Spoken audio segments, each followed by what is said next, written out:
Jai Gurudev. Welcome everyone to this episode of Bliss Becoming and Being. And as you may know that we have started a new series on FAQ, and our earlier sessions were on beginners FAQ, wherein the new sadhaks or new participants, they want to know about, and they have various questions around, how much should be the duration, and how should it be done, and a lot of curiosity was around, Guru Siyag Yoga, and me along with my co-host Gaurima Yadav, who's also here with us. Jai Gurudev Gaurima. Jai So Gurudev, Manju. yeah, so we had covered we had a lot of discussion around them, and I hope we were able to kind of give you answers on what is Guru Siyag Yoga, and you have been able to understand uh, a bit about it. So, taking this forward, we will be discussing several more questions about Guru Siyag Yoga only. And if you have any further questions, you can always get in touch with us, or you can visit the website, and we will be happy to respond to you. Or if you want to visit the website, you will know more about Guru Siyag. So here we are going ahead with some more questions in details, and yeah. So Gaurima, I would like to ask you a question, and you can go ahead and answer. But before that, if you want to add something or any experience of any a sadhak has reached out, you can just share it with us here. Yeah, so we we are in various groups wherein practitioners keep sharing about how they are getting benefited by doing Guru Siyag Yoga.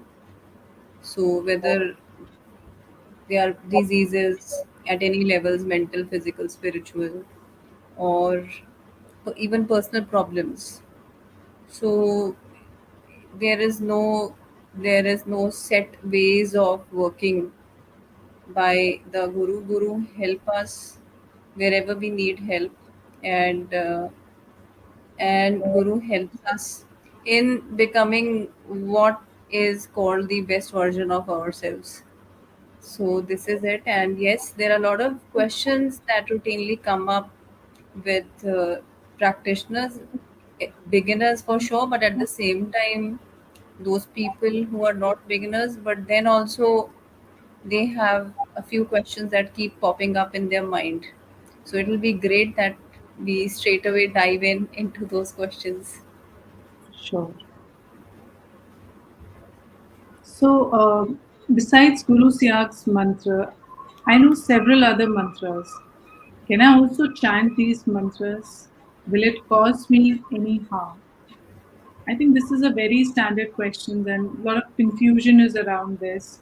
So, yeah, why don't you Right, share something on this? absolutely. So mantra chanting is a science, a very big science in itself. So mantra is made up of various syllables, various sounds, and each sound, each syllable, each word in the mantra has got vibrations. So every mantra has got specific vibrations that is associated with specific plane of consciousness. And chanting of several different mantras can produce a clash of vibrations that may cause disharmony. Manju, my voice is echoing, so I'm not sure if there is some other device or speaker on at your end. No, there is no. I mean, No? there's no other device connected. However, I can't hear the echo. Okay, so maybe it is coming to me only. Mhm. Yeah. So So, chanting of several mantras can cause a clash kind of thing with different vibrations, and that may cause disharmony in your state of being. So you may not feel right mentally, or you may manifest certain physical problems as well, or symptoms, or anything like that.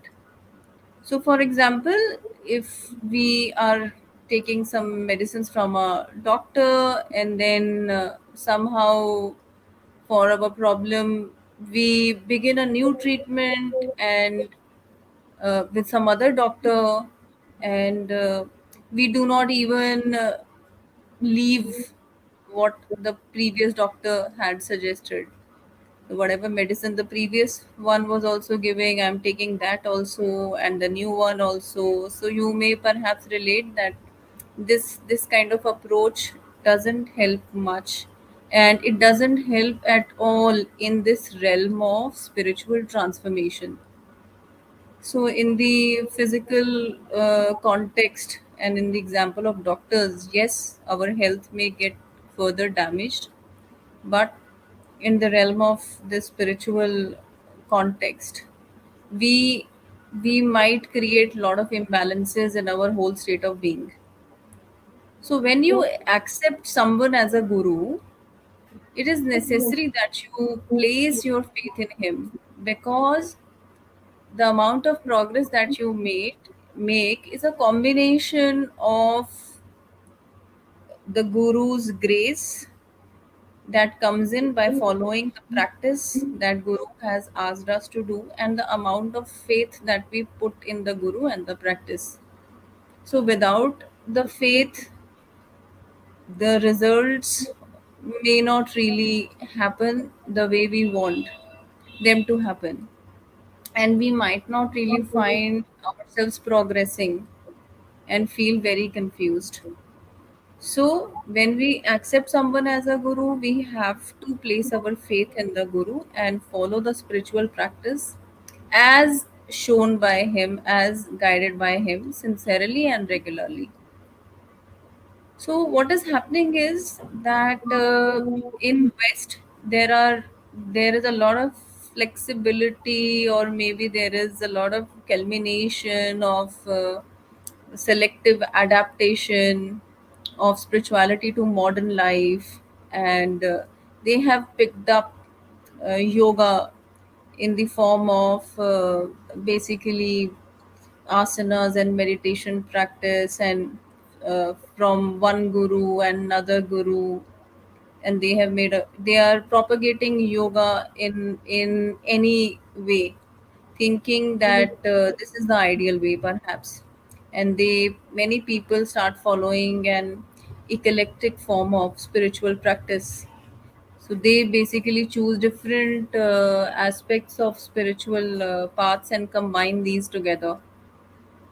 So Guru Siyag discouraged seekers from following such methods, as it is not a wholesome form of practice and does not do justice to any path.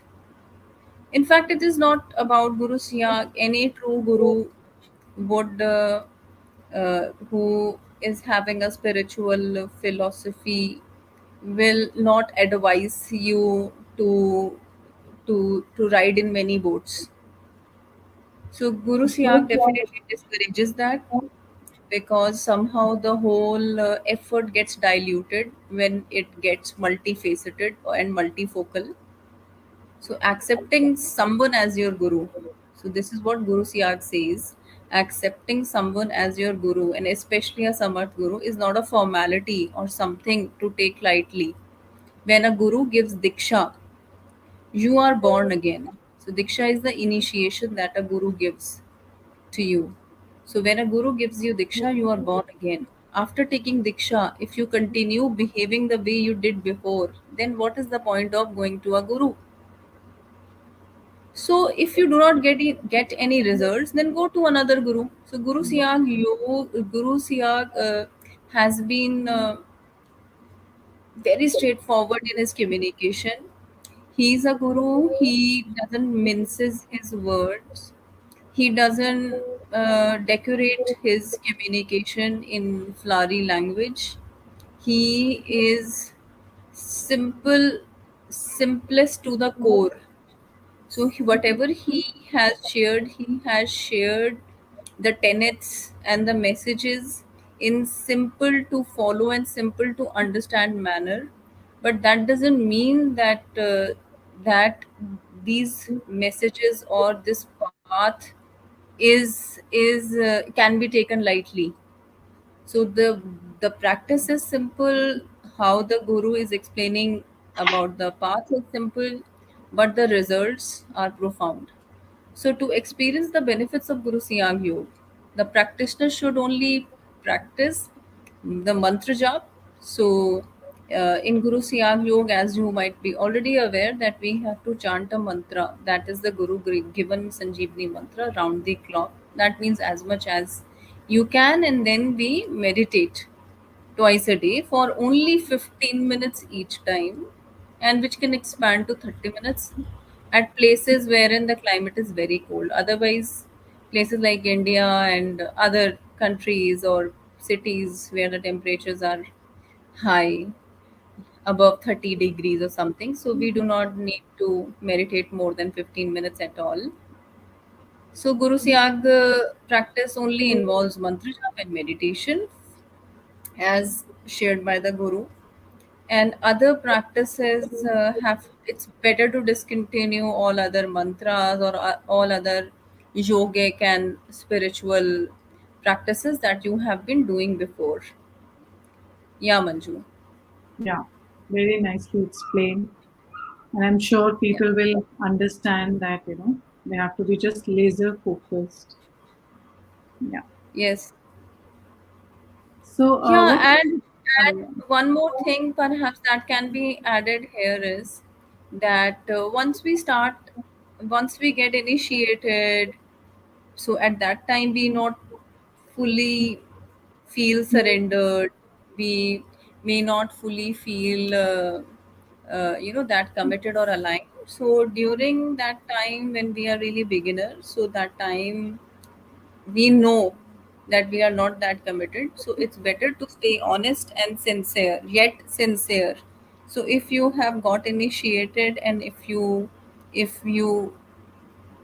have got initiated because you have certain thing on your mind, that is why you have got initiated in this practice. So now practice it sincerely for 3 months, for 1 month, whatever, and stick to it the way guru is telling you to stick to it. So and then if you feel any benefit, continue with it. You may reach out to guru brothers and guru sisters, so we all are freely sharing our numbers through this platform. So you may WhatsApp us, you may send us normal message. If you have any query, we'll be reaching back to you.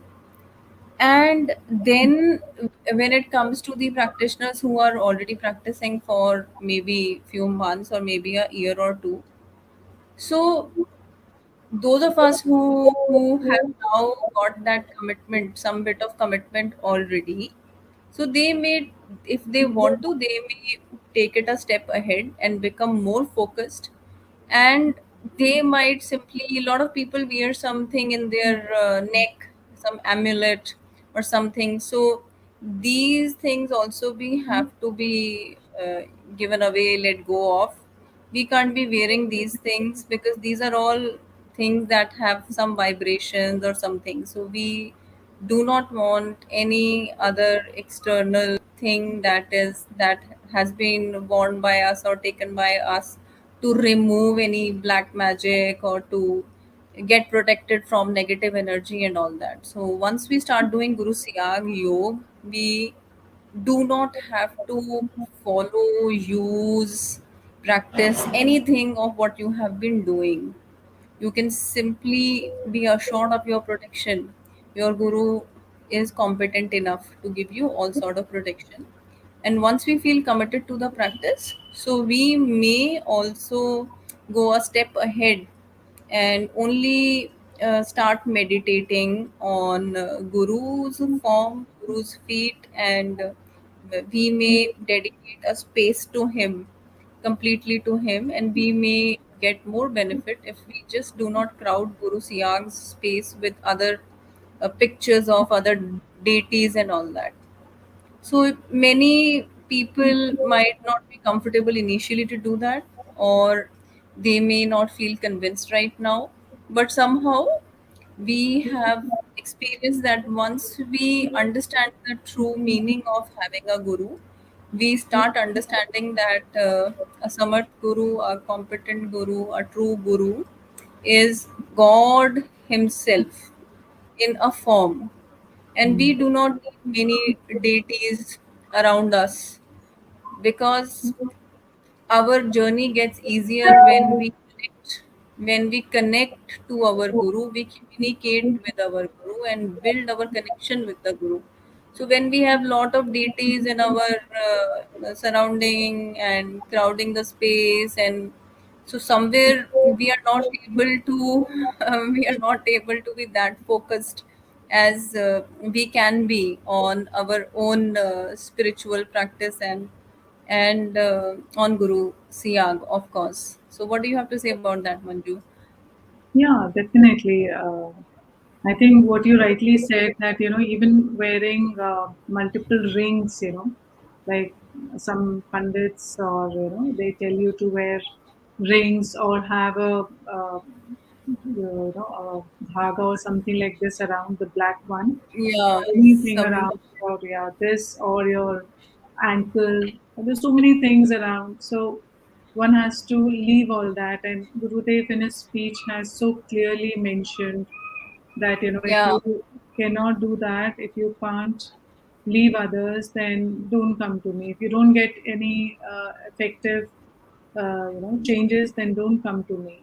You have to yeah, be with me. Yeah, that's the kind of sincerity he's asked for.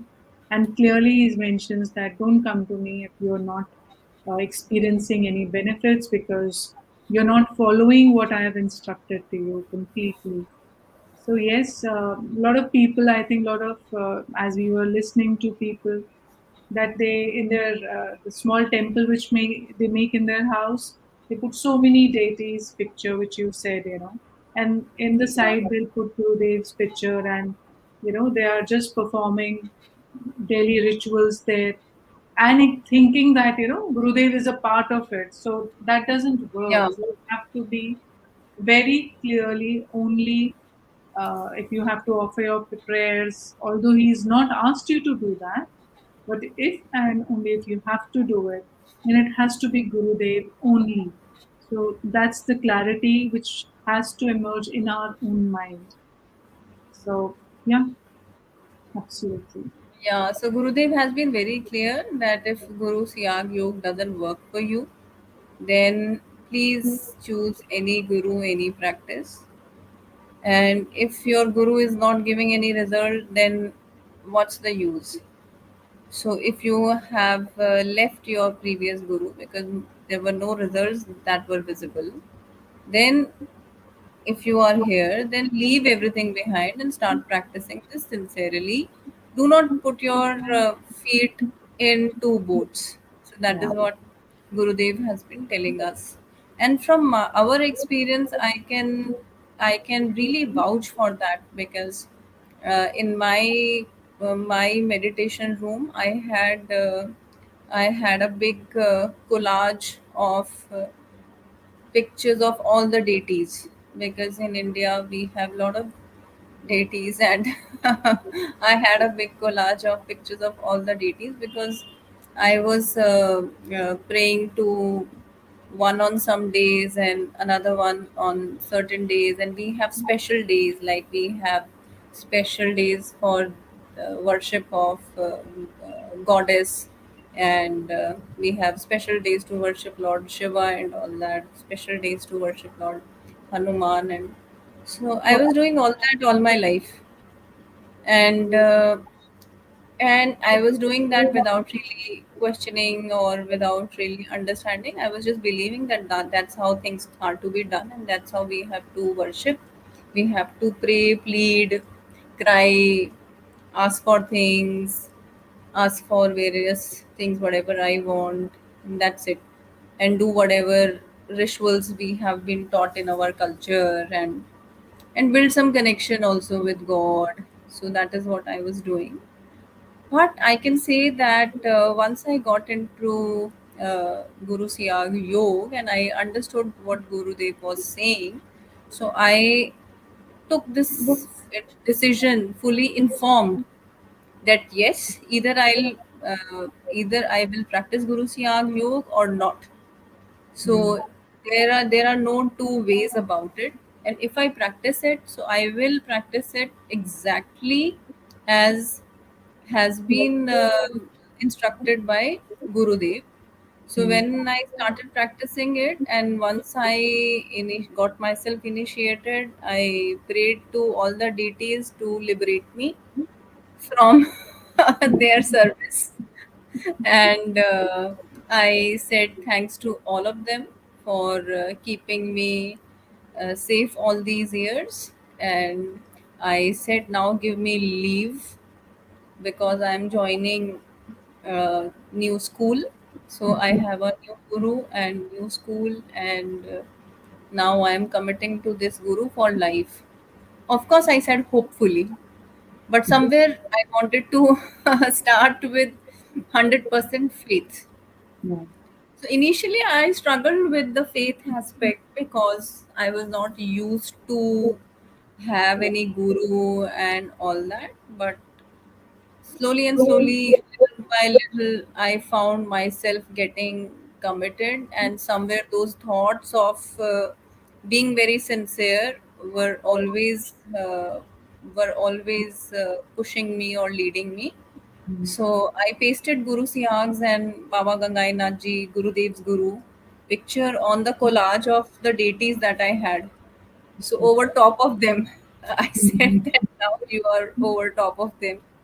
So after 6 months or so, then I removed the collage altogether. I removed it, and I donated it, and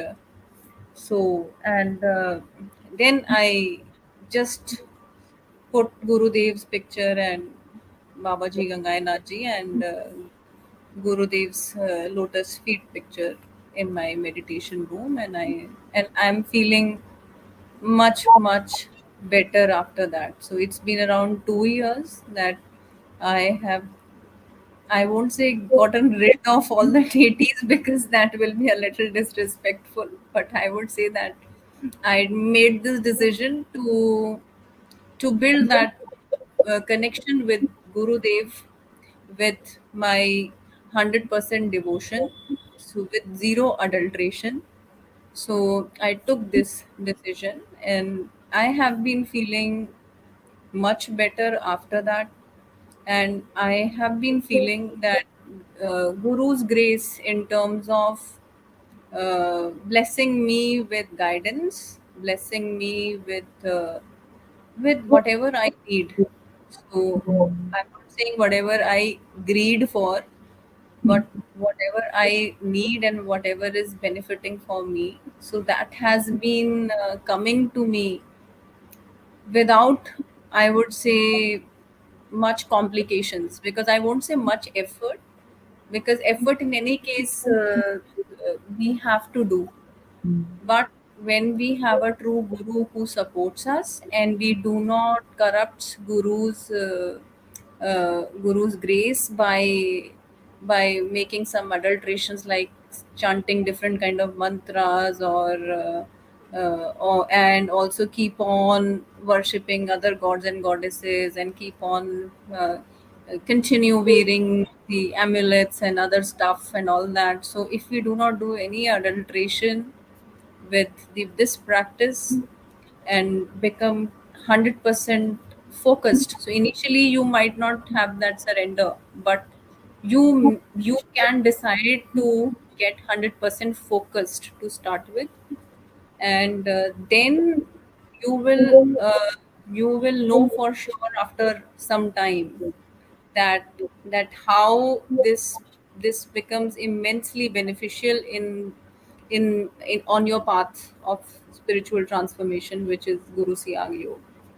Yeah, Manju. No, we can see behind, your, we can see Yeah, Gurudev, Baba Gangai Nathji, and Gurudev's lotus feet, and they always look so beautiful. So you have that yeah, backdrop. Yeah, yeah. definitely. Absolutely. And thank you for sharing your personal journey, because a lot of people can relate to it. And most of us, because we have that kind of setup at home, and it Yeah. becomes difficult, how to not continue with our daily practice or daily rituals as we were doing it. So, your sharing of this, your experience would help people, how to Yeah. understand the way forward. So, But then we have been getting questions from various people because this kind of scenario may not be possible immediately, because I have got calls from various practitioners that they can't keep Gurudev's picture in their temple, because they fear that their family will object, or in some cases their families are objecting that who is this guru and how can you keep the guru's pictures. And in some cases I have got calls that family members in fact created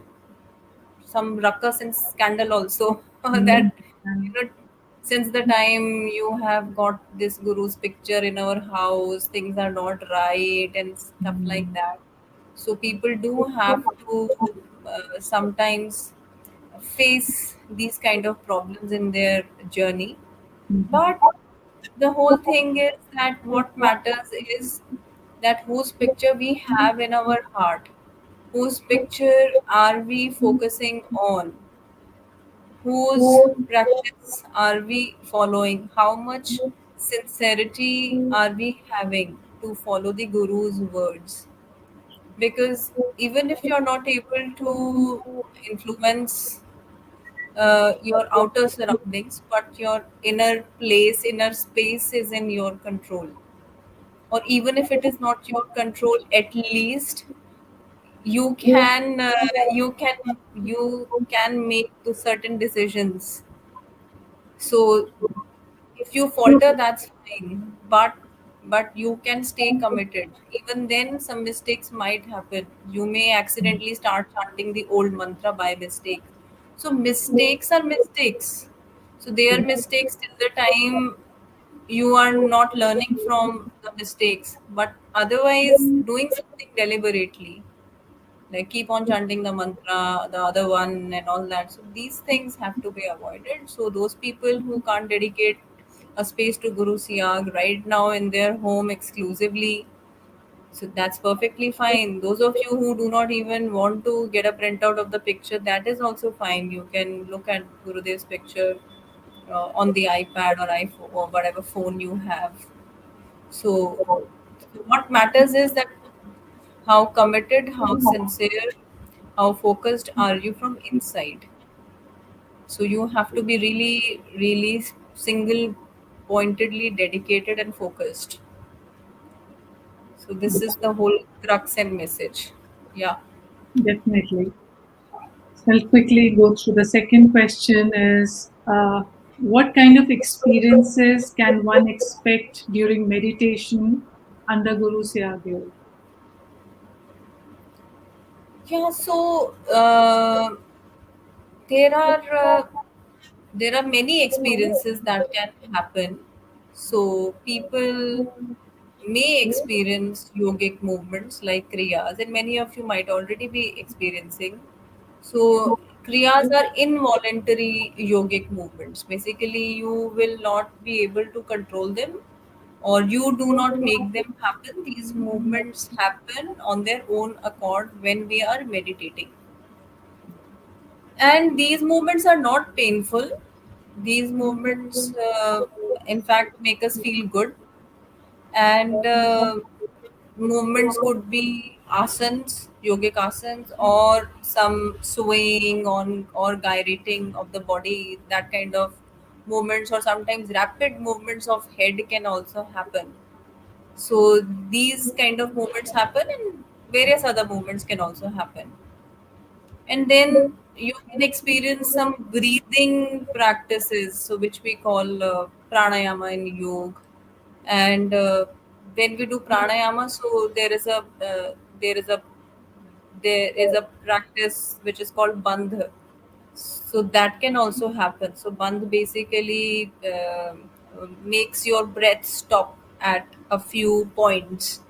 So all these things are for your benefit and are being initiated by the activation of kundalini energy that happens immediately as soon as you hear the Guru Siyag mantra from Gurudev's voice. So vibrations can also be felt, like sensation of electric current running along the spinal column, or some tickling sensations, and so some kind of heat or cold or anything. You may feel various vibrations and sensations also. So you may start rolling on the ground also. You can, you may feel that your stomach is expanding or contracting, or and you may also start clapping your hands, and in some cases you may also start crying or laughing or singing. So some practitioners have even experienced speaking of foreign languages. So besides that, also you may also see divine lights. So these lights are not common lights, but different form of lights and all that. Or you may start sensing some fragrant smells. You may hear some tinkling of bells or beating of drums in your ears, or clap of thunder. And some of you may uh, you may you may see your past lives, and some of you may also see uh, future events in your personal life or at global front. So diverse experience can happen. So you may feel indescribable joy also. You may feel presence of Guru Siyag also, and you may feel experiences which are difficult to express. So place experiences from perhaps other planes of consciousness, or maybe some other experiences that can't really be put in words comfortably. But the most crucial thing to be remembered here is that these things are not the things that you should get hooked to. So these are the things that happen on their own accord. And once you sit for meditation, you pray to Gurudev to help you meditate for 15 minutes. You will close your eyes, you will start chanting the mantra, start focusing on Gurudev on your third eye. And you may experience anything. Let it happen. And your meditation will get over after 15 minutes. That's it. You don't have to really seek to experience more experiences or particular type of experiences or as such. So these experiences are induced by Kundalini Shakti to free the body and mind from diseases, addiction, stress, and maybe Kundalini energy is also resolving various past life karmas. And all this she does to prepare the practitioners for his onward spiritual journey. So these kind of movements definitely can happen. And then to many of you or some of you, you may not experience much movement, or maybe no movement at all. You may not really watch any divine lights, or you may not get any divine visions or anything like that. You may not experience any sensation, vibration, and all that. And you may also feel that you are finding it hard to concentrate, and you're not able to chant the mantra and all that. So even this is as good as any other thing. So it is not a compulsory thing, or a measure of success of this practice, that somebody who's having a lot of experiences is progressing a lot, and somebody who is not having any experiences is not progressing. So for me, I haven't experienced movements as such, not lot of movements. Little vibrations I keep on experiencing here and there, but besides that, not much. Frankly speaking, not much.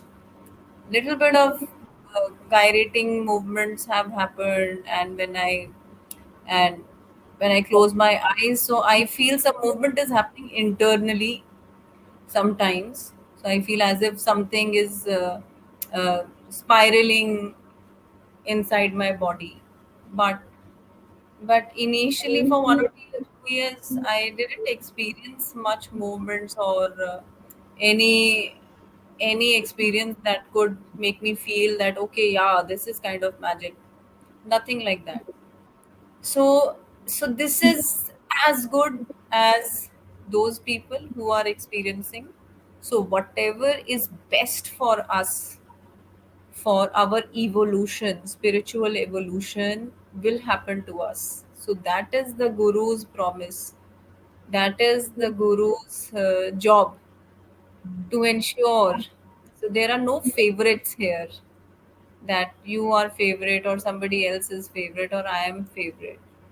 Each one of us who hold the same position, equal position for our beloved Gurudev, and each one of us is receiving his grace in absolute abundance with no discrimination at all. And whatever we are able to receive and whatever is needed for us to be received, we will be guided for that accordingly.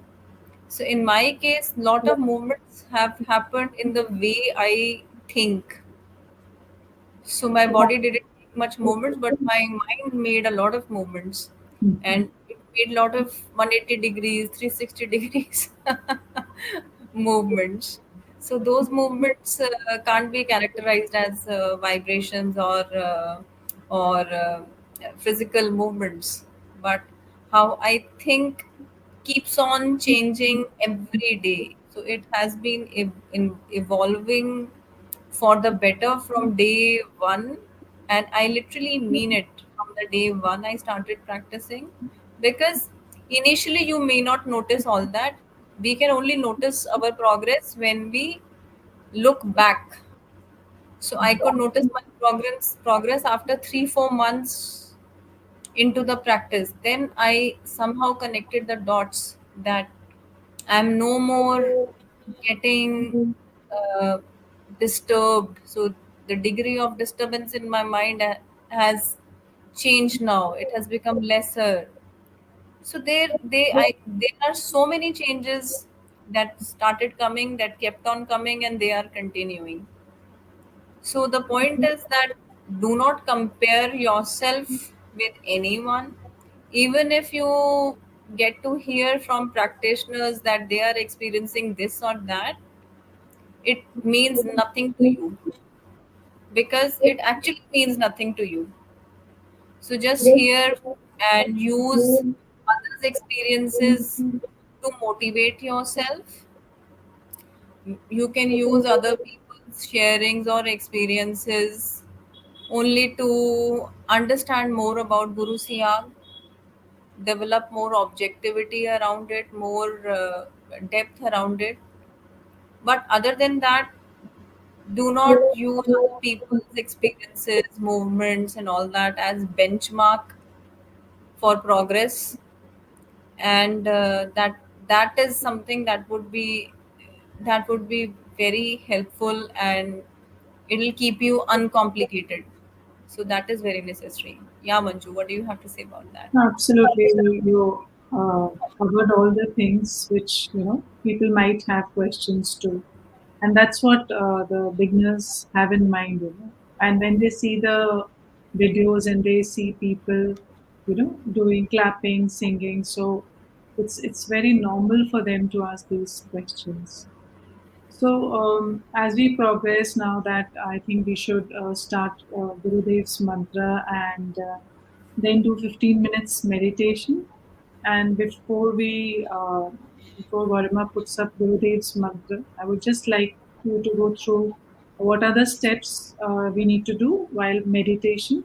And Gurudev has always been just asking for two things. One is So one more meditation. thing, Manju, I forgot to add in the Mm, previous question yeah. about movements and all that. Mm, So what happens is that when we watch Gurudev's video mm, and we see people who are having vigorous yogic movements, mm, or suppose if we are doing group meditation online or offline, and if we see other people having vigorous uh, yogic movements, or they are uttering mantras or sounds, and they are doing things which are little less ordinary, so we just have to ignore that. That is mm, what Gurudev has said, that please do not waste your own time to build connection with me. Do not waste your own time of progress by watching others and thinking about them. mm, So just take these things as a matter of fact, that okay, so this person might be having this and that's okay. Do not get very curious to understand okay why that is happening and how that is happening. Do not get busy in watching others of what is happening to them, because Guru Siyag in his Diksha speeches has specifically asked people that ignore what other person is doing or experiencing while being in the meditation. Yeah, thank you so much. Yeah, yeah. and now we will put the Diksha mantra by Gurudev and the speech of Gurudev. Before that, Manju, you can explain the Yeah. method of meditation. Yeah. Yeah. So Gurudev has asked us to just be committed to doing meditation for 15 minutes in the morning and in the evening. And he said that we should do mantra jap, which we will be putting up the video of Gurudev, and he'll be telling you the mantra and you'll get diksha. And after that, you can chant that mantra without moving your lips, or without inside also your tongue is moving. Without doing this, you have to do chanting in your mind. So that's the way you will be chanting the mantra. You should be very clear about the pronunciation of the mantra, and that's what you have to listen to, understand, and start doing it. That is one. And you don't have to share this mantra with anyone else in your own voice. It has to be done in Gurudev's voice, which means you can share it with audio. You can ask them to visit the website where Gurudev's Diksha mantra is there, or you can send the video or the audio to the concerned person. You can tell about what is Guru Siyag Yoga, but the mantra has to be in Gurudev's voice. And this is the only thing Gurudev has asked us to do, doing meditation and mantra jap round the clock. Even when you're driving, just doing chanting inside is what he has emphasized on. So with this, we can, Garima, you can put the mantra. Yeah, we can. Yeah. Yoga mean Yoga means a union of the soul with God or the universal consciousness force. What are the benefits of Siddhi Yoga?